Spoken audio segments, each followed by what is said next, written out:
Hello everybody, SHA-27 এর পক্ষ থেকে সকলকেই অভিনন্দন এবং শুভেচ্ছা। আজকের যে বিষয়টা আলোচনা হবে ফিউচার টেন্স নিয়ে। What is future tense, future tense কাকে বলে, কি কত প্রকার, এই বিষয় নিয়ে আজকে আমরা আলোচনা করব। ওকে বন্ধুরা, তো ফিউচার টেন্স আমরা আগেও বলেছি যে ফিউচার টেন্স বলতে কি বুঝি, কেন, কিভাবে। যে বাক্যের শেষে ব, বে বা বেন থাকবে আমরা ধরে নেব এটা ফিউচার ইনডিফিনিট টেন্স। তাহলে কি থাকলে আমরা বুঝবো? বাক্যের শেষে এবং কোনো ক্রিয়ায় যদি ব, বে বা বেন এগুলো থাকে, এই শব্দ বা এই অক্ষর থাকে, তাহলে আমরা মনে করব যে এটা ফিউচার টেন্স। তো ফিউচার টেন্স কত প্রকার? 4 প্রকার।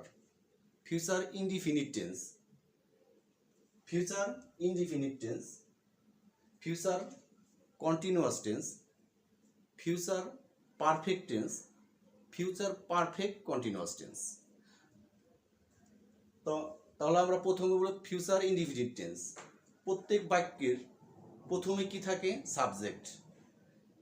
সাবজেক্ট মাঝে থাকে ভার্ব, লাস্টে থাকে অবজেক্ট। এটা ইংলিশের ক্ষেত্রে, আবার বাংলায় কিন্তু একটু ব্যতিক্রম। তো বাংলার দিকে না গেলাম, ইংলিশে তো বোঝানো হচ্ছে, ইংলিশ বোঝাই। তাহলে আমি কি? Future indefinite subject, verb, object. যে বাক্যের শেষে ব, বে বা বেন থাকিবে তাকে ফিউচার টেন্স হিসাবে ধরা হবে। এটা যেমন আমি ভাত খাবো, কি স্বাভাবিকভাবে আমরা কি ফিউচার টেন্স বলবো? আমি সেখানে যাব, কি ব আছে।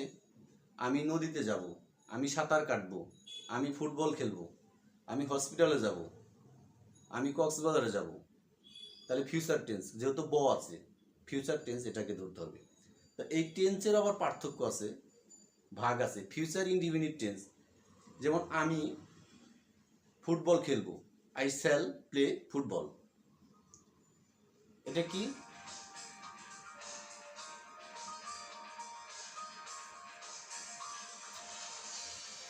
যেমন আমি ফুটবল খেলবো, I shall play football. I shall play football, আমি ফুটবল খেলবো। তাহলে খেলবো বাক্যের শেষে কি আছে? ব। বাক্যের শেষে কি আছে? ব। তাহলে ব থাকলে আমরা কি বলতে পারবো? স্বাভাবিকভাবে ফিউচার টেন্স ধরবো।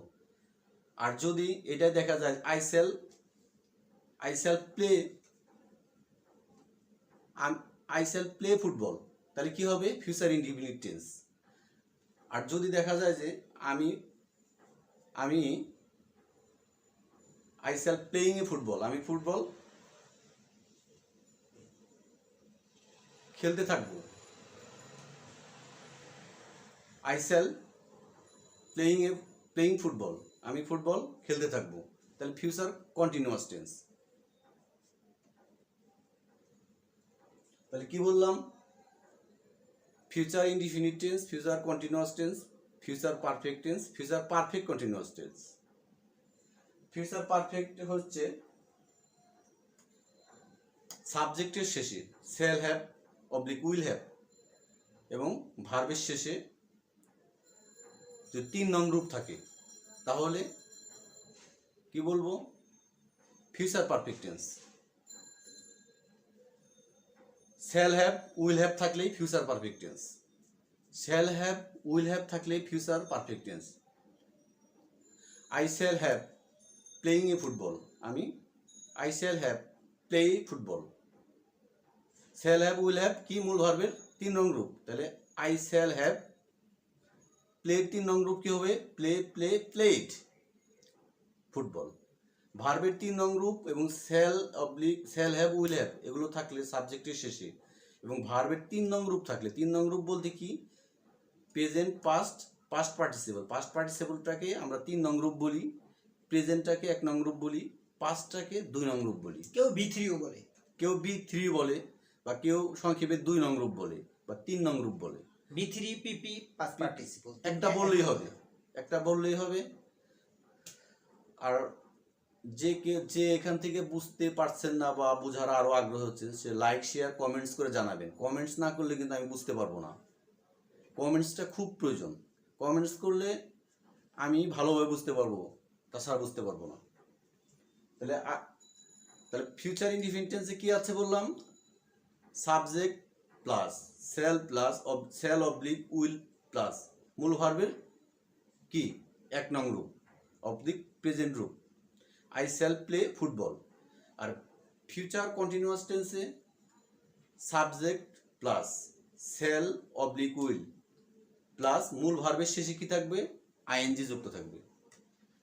তাহলে I shall playing a football, আমি ফুটবল খেলতে থাকবো।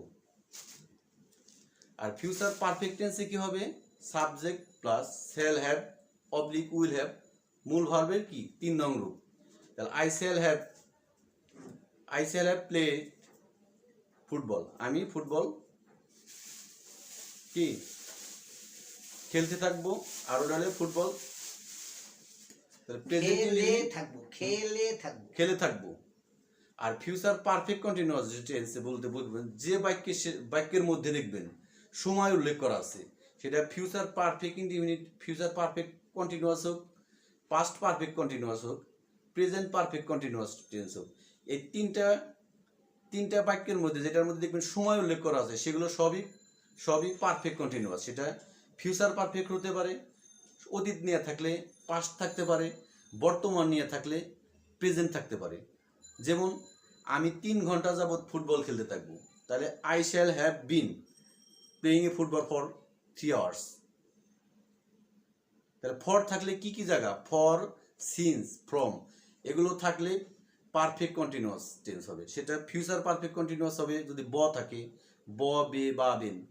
যদি লাম, লে, ল, তাম, তেন থাকে তাহলে পাস্ট পারফেক্ট কন্টিনিউয়াস টেন্স হবে। আর এই দুইটা ব্যতীত যা থাকবে সময় উল্লেখ করা সেগুলো সব প্রেজেন্ট টেন্সের মধ্যে যাবে। ওকে বন্ধুরা, আমার যদি কোনো কথা বুঝতে আপনারা না পারেন তাহলে লাইক শেয়ার কমেন্টস করবেন। কমেন্টস করলে আমি বুঝতে পারবো যে এখানে আমি বুঝতেছি না বা আপনারা বুঝতেছেন না, কোনটা ভুল হচ্ছে কোনটা শুদ্ধ হচ্ছে বোঝা যাবে। কমেন্টস না করলে কিন্তু আমি বুঝতে পারবো না। কমেন্টসটা খুব প্রয়োজন। তাহলে আজকে আমাদের বিষয়টা ছিল কি? Future tense. তো ফিউচার টেন্সে আমি প্রথমেই কিন্তু বন্ধুরা বলছি যে ফিউচার টেন্সে প্রত্যেক বাক্যের শেষে ব, বে, বেন থাকিবে। ব অক্ষরগুলা মাস্ট থাকবেই, ব অক্ষরগুলা মাস্ট কি থাকবেই।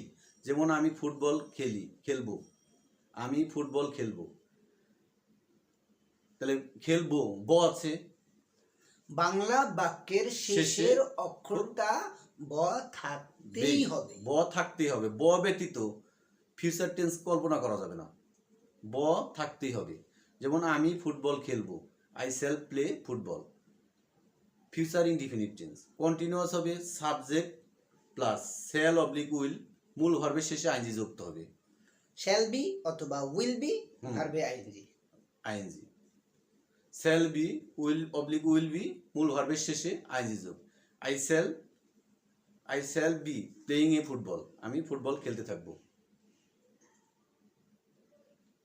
আর পারফেক্টে কি হবে? Shall have oblique will have মূল ভার্বের কি 3 নং রূপ বা পাস্ট পার্টিসিপল, যেটা আপনি বলতে পারেন করিয়া থাকবো, গিয়া থাকবো, খেয়ে থাকবো বা করিতে থাকবো। করিতে হবে না, করিয়া থাকিব বা করিতে থাকবো। কারণ আপনি লাস্টে যদি ব, বে